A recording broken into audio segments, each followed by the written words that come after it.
کهن ملت جوانی یافت از درمان استقلال، جهان بشناخت تاجک را خوشا دوران استقلال. جهان بشناخت تاجک را خوشا دوران استقلال. هزاران درد ملت بود بر دوشی ابر مردان، که رفتند از جهان با حسرت و ارمان استقلال. گذشته ظلمتی ملت کشی تاریخی بی انصاف، درخشان گشت اینک مشعلی رخشان استقلال.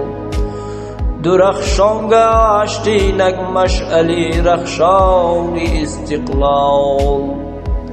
بسا ملت که به دولت بود در عرصه دنیا، زهی تاجیک که دولت یافت با ارکان استقلال.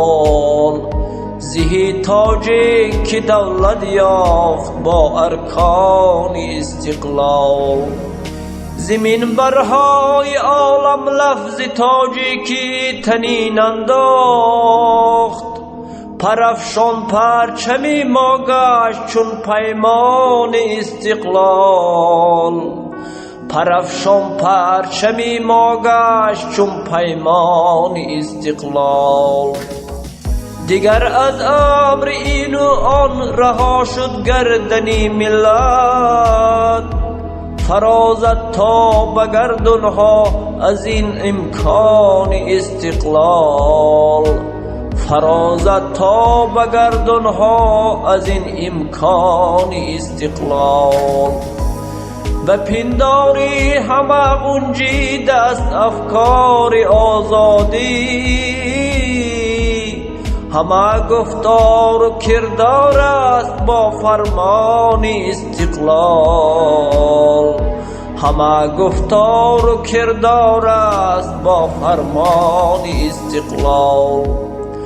زمین از آن دهقان شد ببین کشتی نوینش را، نمو تازه پیدا کرد از باران استقلال.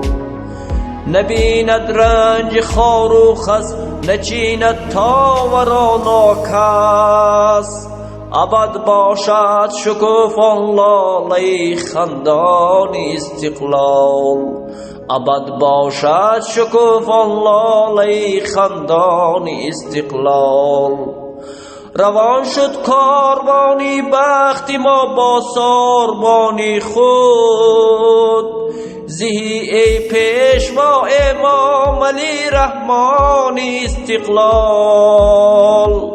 زهی ای پیشوا امام علی رحمان استقلال. زهی ای پیشوا امام علی رحمان استقلال.